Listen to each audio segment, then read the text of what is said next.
Well, good morning. I know it's hard to imagine, but Christians have been inventing ways to not get along for a very long time. And there was actually a time in part of our darkest history as the Christian church that we were arguing to the point of executing people who disagreed with baptism. There was a man named Dirk, we would say Willems, but I think you should pronounce it Willems. He's from Holland.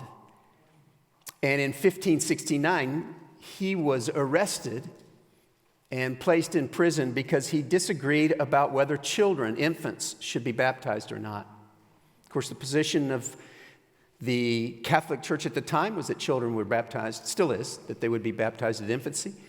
And this person disagreed, and because he disagreed, he got arrested and placed in a tower. They had arrested so many people over this issue in the area around Asperen, Holland.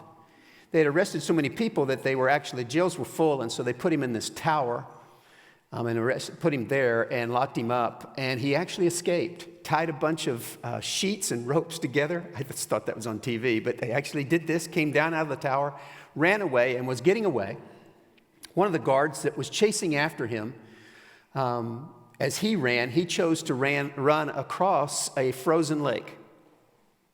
And Dirk had been in prison for a long time. He had lost a lot of weight, and the ice was thick enough for him, and he scurried across that lake. And as he got to the other side, he turned around to see that the guard had fallen through and was crying out for help, had fallen through the ice because, of course, he was heavier, and the ice would not support his weight.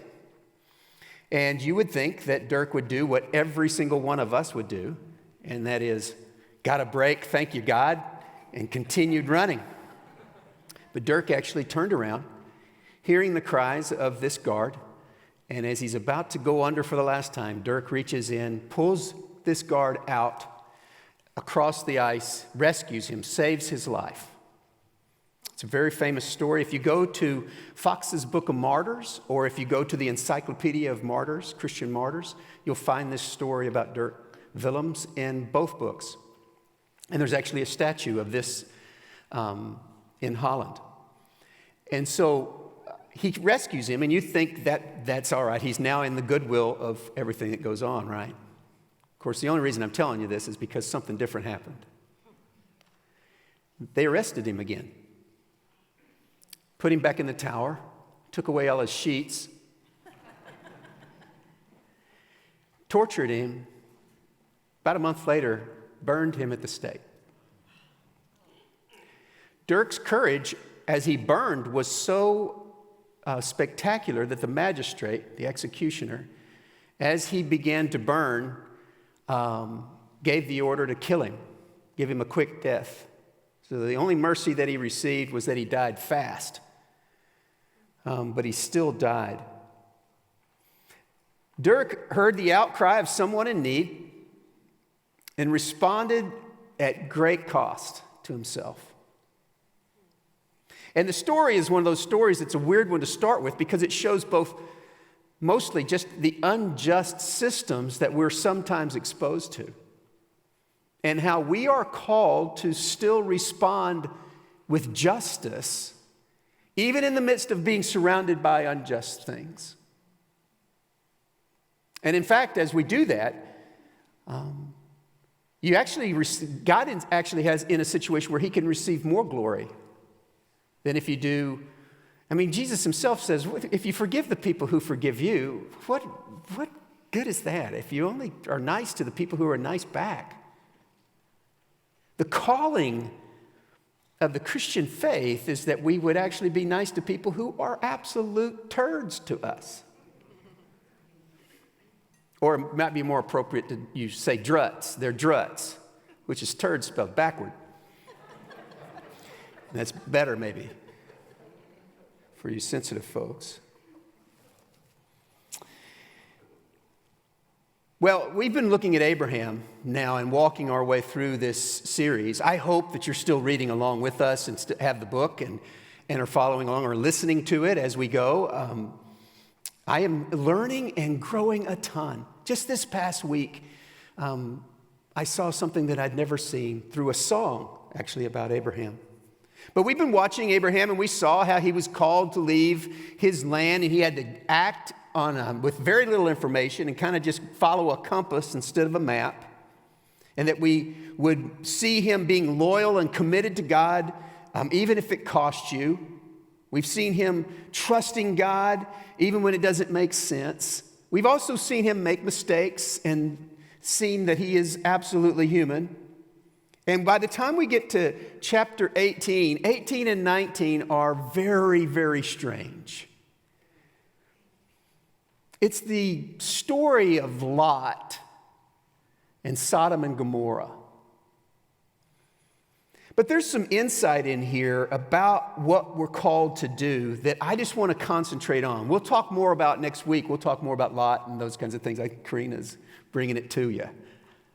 And it's going to be fascinating. And there's lots to learn there. But I'd like to just hone in on one verse. One verse. Chapter 18, verse 19.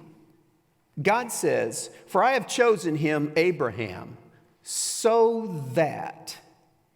Now, anytime you see "so that," that's a purpose statement. That's an explanation. You need to watch out for that phrase.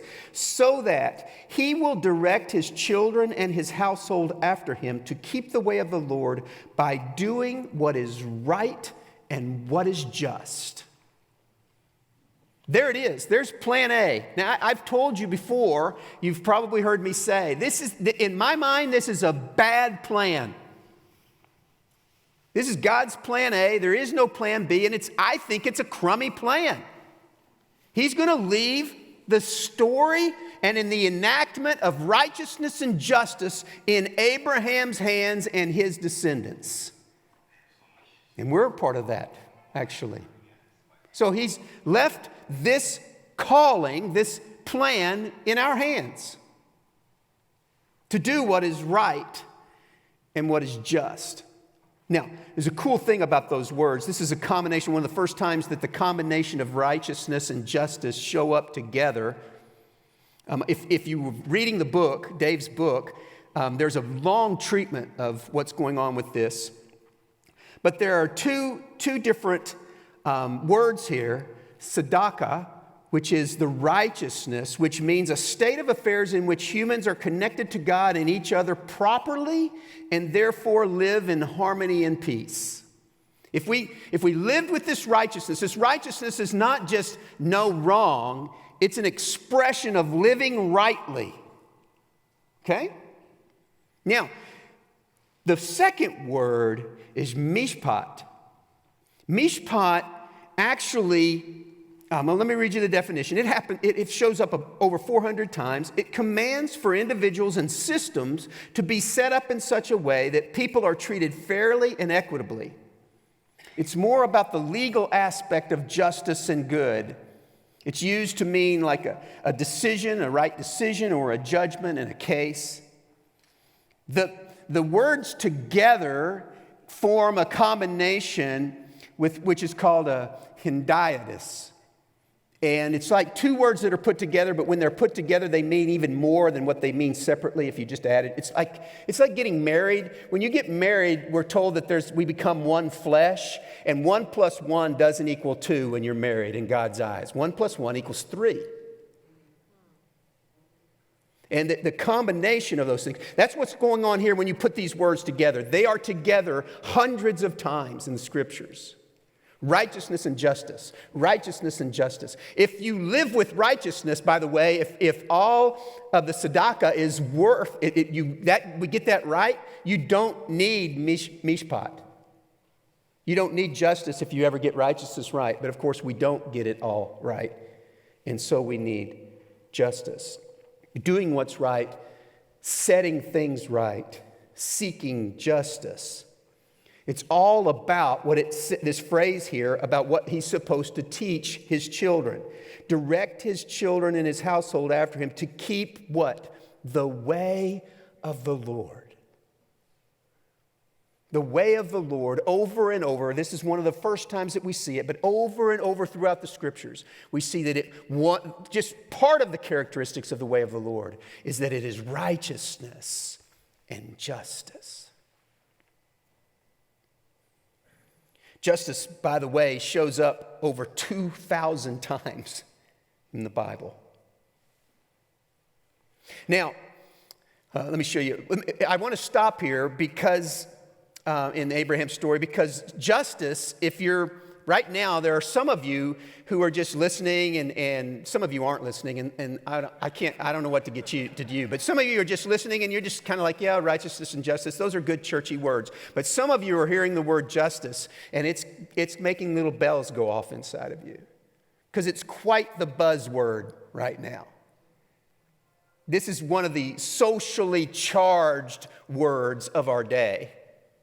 And so I want to talk to you a little bit about the differences between social justice and biblical justice. Let's do that for a second. Cultural justice is primarily about individual autonomy and freedom. When we talk about it culturally, predominantly what the feeling is that we should be in a situation where I'm my own source of authority and I can do what I want. And as long as those things are protected in the systemic situation that I am in, then that's just. Biblical justice is actually way more about communal flourishing than individual flourishing. Justice has become a very individualistic concept in our day, but in the scriptures, it's very much communal. Let me show you just one place this shows up in Deuteronomy chapter 24.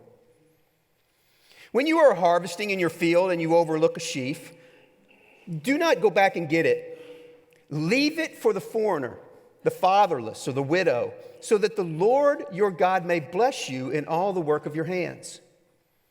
When you beat the olives from your trees, do not go over the branches a second time. Leave what remains for the foreigner, the fatherless, and the widow. When you harvest the grapes in your vineyard, do not go over the vines again. Leave what remains for the foreigner, the fatherless, or the widow. I mean, the truth of the matter is, in Americans' eyes, that's bad business. You're leaving profit on the vine. You're leaving profit in the field. There's no way that we would think about doing that naturally. This is part of God's command for how they are to harvest their crops. They're to be less than thorough, so that those that are without can be provided for as well. Cultural justice is primarily also about reallocating power. A lot of the discussion around critical race theory, and that's what's going on, is about the reallocation of power. Those who have power, we need to take it away from them, and we need to give it to the people who do not have power. We need to empower them, who, given enough time, will eventually oppress the ones they took the power from, and then we'll have to take it from them and put it back on them. There's a cycle, this cycle about reallocating power, because power reveals the brokenness in us. There's not a single time period in history where the powerful didn't oppress. Biblical justice is about corporate responsibility, advocacy, and reconciliation. Now, wrap your head around that. Responsibility corporately, advocacy, and reconciliation. If you think about justice and it doesn't have all three of those components, it's not biblical. It's not just about power. It's about the responsibility that you and I have, according to the scriptures, to leave some harvest behind, to have thoughts for people who are less fortunate than us. This is not optional in the way of the Lord.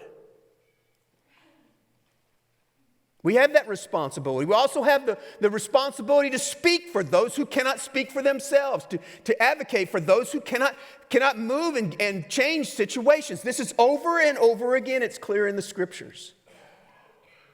It's not just about power. It's not just about taking the power away from somebody else. It's also about reconciliation, that there should be this wonderful picture of two parties who are opposed to each other, who are oppressing one another and moving towards reconciliation. The scriptures, this theme of reconciliation, you can't read and understand the narrative of the Bible without getting your head around reconciliation. It is about taking people who are opposed to one another, who there's a rift between, and bringing them together. And of course, this is accumulated with a beautiful picture of what Christ has done on the cross for us, reconciling us to himself. We see this in 2 Corinthians chapter 5, where he talks about the gospel, how we've been reconciled to God, and then God has given us the ministry of reconciliation. You following me? This biblical justice can't be so narrowly defined. Those of us who are allowing culture to define justice for us are short-circuiting the way of the Lord, that we're commanded to live in righteousness, in justice. Proverbs 31, speak up for those who cannot speak for themselves, for the rights of all who are destitute. Speak up and judge fairly. Defend the rights of the poor and the needy. You just can't get through the scriptures without recognizing the responsibility that we have for being people of justice, biblically defined.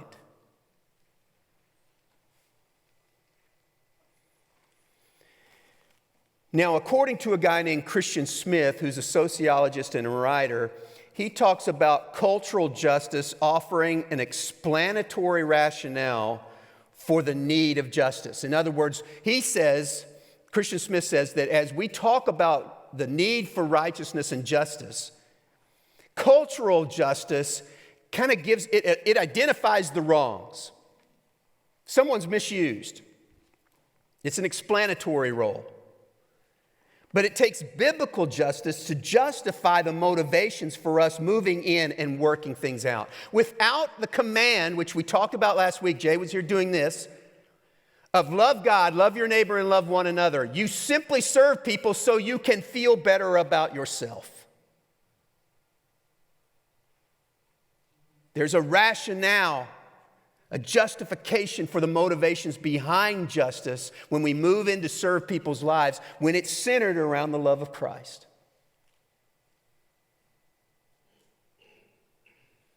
Here's what he says, God says, around the verse, Genesis 18:19. Let me read a few verses after that. I'm going to read 19 again. I have chosen him so that he will direct his children and his household after him to keep the way of the Lord by doing what is right and just. So that, remember that's a phrase, purpose statement, so that the Lord will bring about for Abraham what he has promised him. Then the Lord said, the outcry against Sodom and Gomorrah is so great and their sin so grievous that I will go down and see if what they have done is as bad as the outcry that has reached me. If not, I will know. And then the men turned away and went towards Sodom. But Abraham remained standing before the Lord. You see, in this call for us to live righteous and just lives, there is also a God who is active listening to our cries. Imagine that for a second. Imagine that the God who creates the universe, holds every star in place and calls them out by name, knows your name. He knows the stuff you're anxious about right now. He knows your concerns. He knows what you'd like to see changed. He hears our cries. Psalm 146, he upholds the cause of the oppressed and gives food to the hungry. The Lord sets the prisoners free. The Lord gives sight to the blind. The Lord lifts up those who are bowed down. The Lord loves the righteous. The Lord watches over the foreigner and sustains the fatherless and the widow, but he frustrates the ways of the wicked. Now, Dave, in his chapter here, introduced us to a quartet that God is absolutely mindful of. And I found this part of the chapter very fascinating. There's a quartet of people that you can find, and every time you see them listed, that God is mindful of them. He is listening to them. He is paying attention to them. And here's the quartet: widows, orphans, foreigners, and poor. Widows, orphans, foreigners, and the poor. Isaiah chapter 1, learn to do right seek justice, defend the oppressed, take up the cause of the fatherless, and plead the case of the widow. Exodus 22, do not mistreat or oppress a foreigner, for you were foreigners in Egypt. Psalm 82, defend the weak and the fatherless, uphold the cause of the poor and the oppressed, rescue the weak and the needy, deliver them from the hand of the wicked. Now, perhaps you're here and you're saying, I don't fit in that quadrant. Maybe you're not a widow, but you've experienced loneliness and loss. Maybe you're not an orphan, but some of us have experienced abandonment. Maybe you're not a foreigner. You're born and bred San Josean. How would you say that? San Josean? You're Californian. But you know what it's, and you've experienced being marginalized. Maybe you're not physically poor, but you've experienced lack in other ways. You see, the call of this righteousness and justice, the way of the Lord that we are to live, we are all invited into this. If God's character, Tim Keller says, if God's character includes a zeal for justice that leads him to have the tenderest love and closest involvement with the socially weak, then what should God's people be like? They must be people who are likewise passionately concerned for the weak and the vulnerable. I have never gotten over this. Men and women, I do what I do because this thought has just never let hold of me.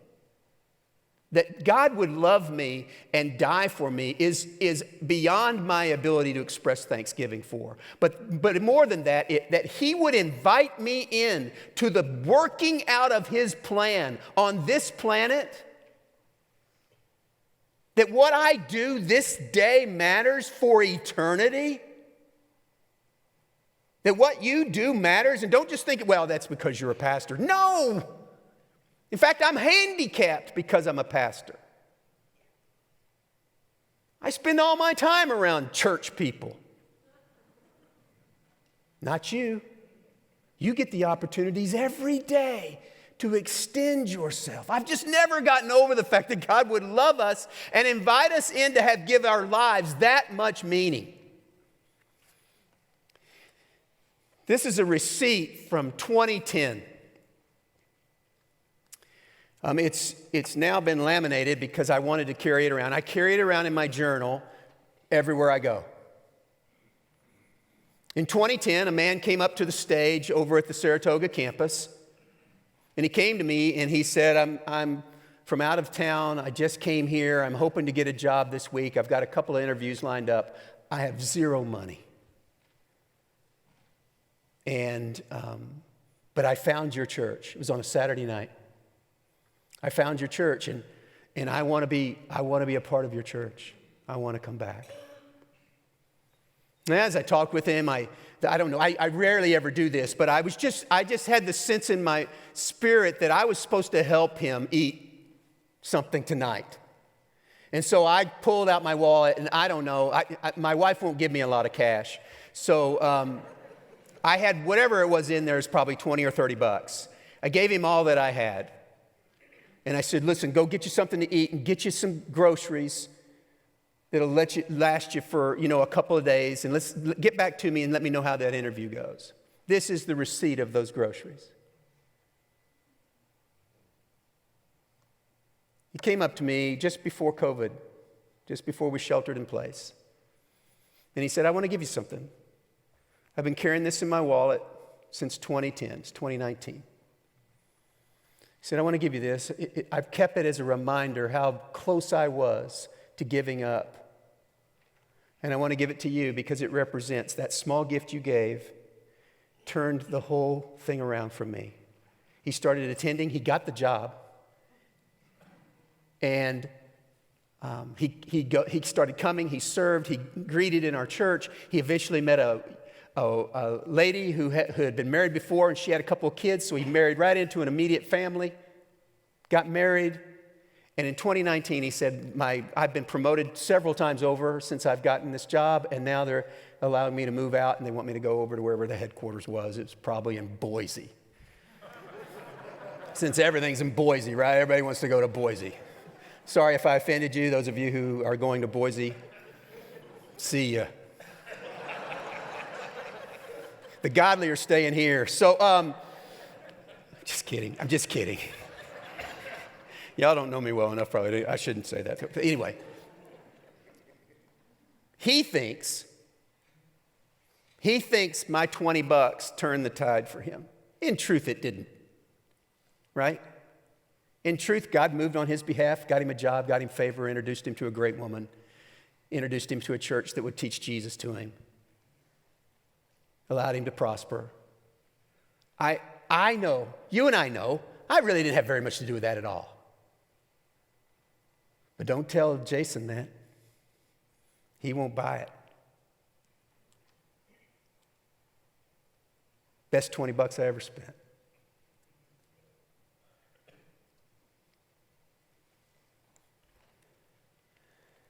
How about you? I know.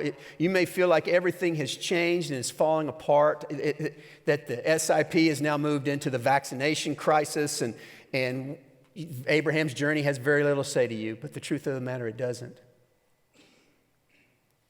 In the midst of all that's going on in chapter 18 and 19, 17, 18, and 19, God is saying, lift up your eyes, Abraham, and be instruments of righteousness and justice. Begin with your family right there. Teach them the way of the Lord. And then extend it to the people you don't even know yet.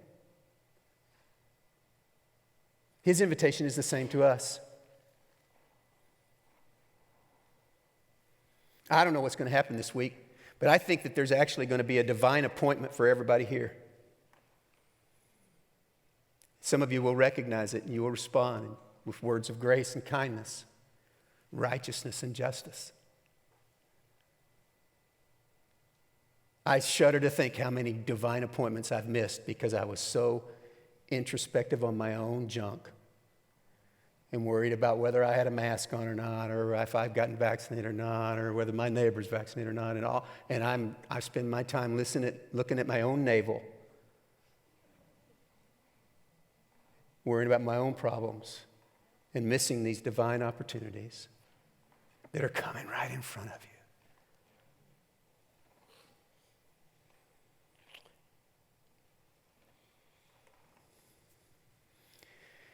I don't know how many of you even know of or remember a musician, an American Christian musician named Rich Mullins.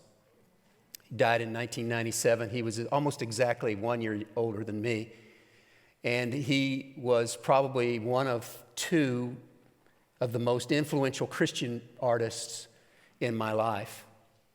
I listened to him for over a span of 10 years. I thought about this, the last 10 years of my life, has any musician endured anywhere close to that? And the truth of the matter is there's not been one. I can't think of a musician that I've listened to lately, other than Karina, that that has lasted over a year. They come and go, but Rich Mullins didn't. And he said, sometimes I think of Abraham, how one star he saw had been lit for me. Think about that. God said, when he look up there, you see that? That's going to be the expanse of my children.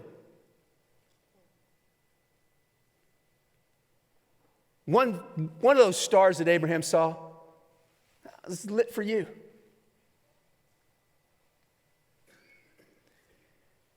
He was a stranger in his land, but he was that no less than me. And on the climb to righteousness, sometimes the climb can seem so steep, I may falter in my steps, but never, never beyond your reach. Oh God, you are my God. and I will ever praise you.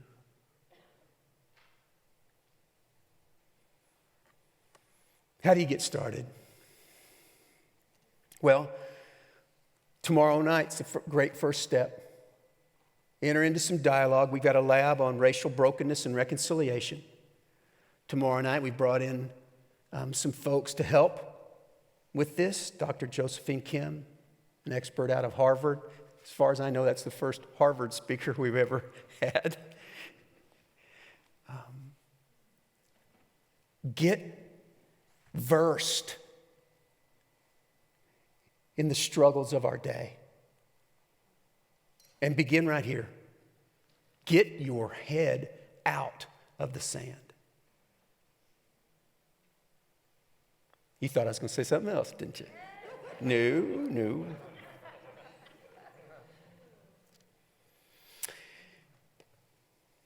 Second thing that you can do is we're in the middle of a Giving Good campaign. We just did the first of 3 components of Giving Good. We did Beautiful Day. It went fabulous. I can't believe it went as well as it did with all of the hassles about masks and vaccinations. Somehow we slipped right in and we're able to do almost 20 projects across the city, thousands and thousands of man hours and dollars for the kingdom of God. Why? Because we love God. It is not to reach people, although we certainly hope it will do that, but that's not the primary reason. We do this because it's the way of the Lord. And it's what it looks like to live righteous and justice lives. Giving Good will continue. We've got an opportunity. I know it doesn't have a whole lot to do with this campus here, but hopefully you'll join us as we begin to try to pay off the cost of some of the dirt around us that we were able to buy. Now that what has happened over there, if you just saw the article in the San Jose Merc that talked about what's happening over at our other campus, Westgate Saratoga campus is about to be right in the middle of one of the finest, most crowded areas of our city as they usher in like a Santana Row type place on steroids. And I know there are people who probably live over there and says, oh man, I don't want all the traffic. Listen, just as one of your pastors, I'm fired up. There's going to be more people coming to us. That's just where the church ought to be. Can you imagine a church right in the middle of Santana Row? Wouldn't that be cool? Well, there's going to be one in this new place. And it's us. So join us. We're trying to raise $1 million in 3 months. I know it sounds like a ton of money, but when we all put our hands and hearts together, I think we can accomplish more than we could ever ask. So I hope you'll be a part of it. And then, of course, 25% of all that money goes to digging wells around the world. And we can't wait to share that as well. Let me close with a story of, if you can imagine me with hair, long red hair. And I'm a skinny 15-year-old about to turn 16. There's nothing distinguishable about me except I can run fast. I'm not a good student. I'm average in every way except for how fast I can run. And I'm playing football on my high school team. And I come to the conclusion that I can't continue to play. It just takes too much time. I need to get a job so I can help provide for my siblings. I'm the oldest of 5 kids. My mom can't care for us. And because of that, I'm going to have to quit football. And I go into Coach Joe Garcia's office. I can see it. I can still even smell it. And I tell Coach Joe, Coach, I got to quit. We're not eating. We're not eating. We're going days. We're going days without food. I gotta get a job. It's just not working. And he says to me, Steve, what if you could eat? What if I could make sure that you got lunch every day? And I said to him, well, thanks, Coach, but that wouldn't get it. I got siblings that need to be fed too, and that just when he said, what if I did you and all your brothers and sisters? I promise. I worked it out in such a way where they'll get food every day. They'll get a lunch every day for free. This was before assisted lunch programs and the things that we have now. Yes, I'm that old. And I said, well, Coach Joe, that'd be great. He said, I'll even do better than that. He said, you play football and you stay on this team. And as soon as football's over, I'll get you a job. I said, deal, man. More than anything, I wanted to play football. I wasn't a Christian at the time. He said, done. And he went to the cafeteria ladies of all the schools that my siblings and I went to, and he introduced us as Joe's boys and Joe's girls. And he basically said, which cost nothing to anybody, just wave these kids through. Just wave them through. A hot lunch costs 65 cents. Just wave them through. And for the rest of my high school career, and for the rest of the educational career, as long as we were in Garland ISD, for my siblings, we ate free.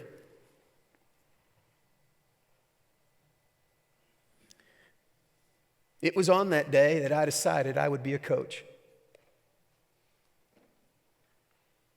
It was on that day I decided I'd stay in school. It was on that day that I first even thought about going to college. And it was on that day that my life changed. You know how much it cost Joe Garcia? Zip. Except that he cared enough to talk to somebody on someone else's behalf. Here's this skinny, redheaded kid. Wave him through. And for the rest of my life, at least in the cafeteria, I was known as Joe's boy. I'm Joe's boy. I'm going to tell you, this is what it looks like. It's simple acts like that, motivated out of love for people, that change the world. It's the small stuff. It's the little things. And when done with a heart of love, you can't imagine how much it could change. I know exactly where I would have been had Joe said, wow, tough break, kid, good luck. I know where I would have been because I saw it in my youngest brother. A life of alcoholism, an early death, jail, on and off throughout his whole adult life.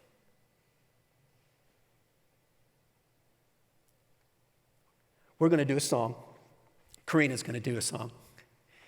And as we do it, I would challenge you to make the words of this song your prayer.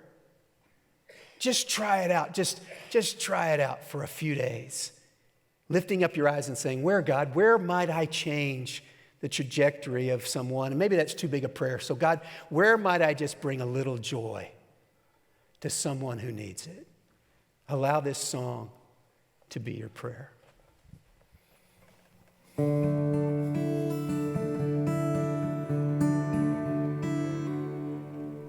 Let me be filled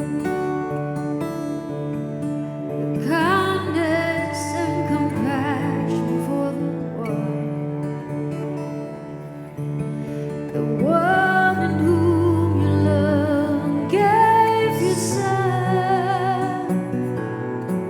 for humanity. Increase my love. Help me to love with open arms like you do. A love that erases all the lines and sees the truth. Oh, that when they look in my eyes, they would see you. Even in just a smile, they would feel the Father's love. So how you love us, from the homeless to the famous and in between. you formed us, you made us carefully. And in the end, we're all your children. So help me to love with open arms like you do. Love that erases all the lies and sees the truth. Oh, that when they look in my eyes, they would see you. Even in just a smile, they would feel the Father's love.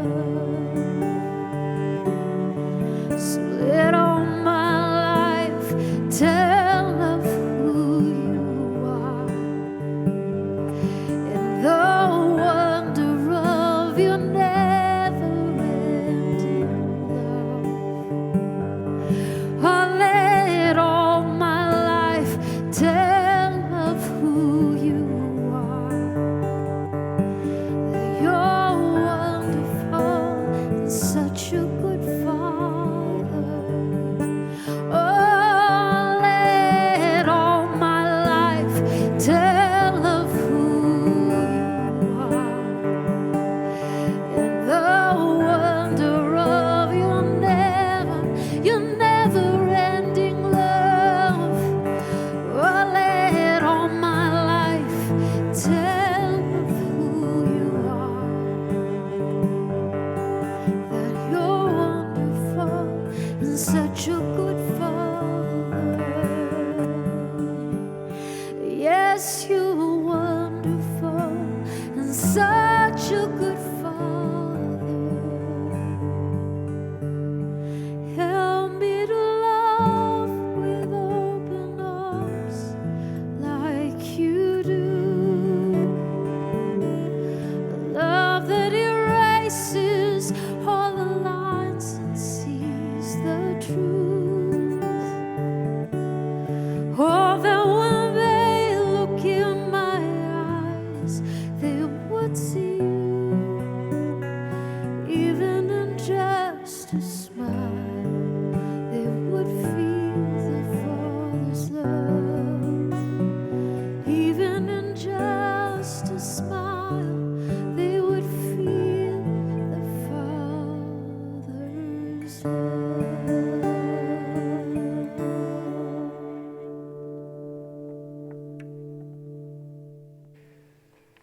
Father, may it be so. Would you arrange things like you promise in your scripture that you will go before us and arrange opportunities for us to be Jesus for our world, based on the truth of Christ, based on the command of love. May you use us to stand in the gap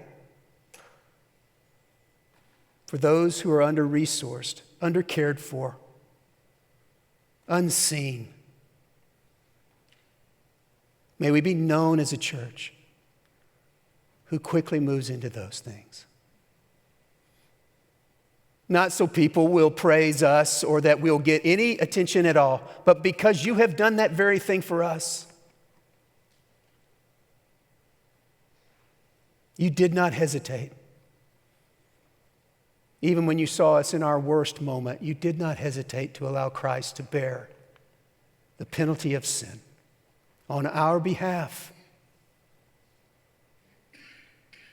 What good news that is, God. May we not keep it to ourselves. In Jesus' name, amen.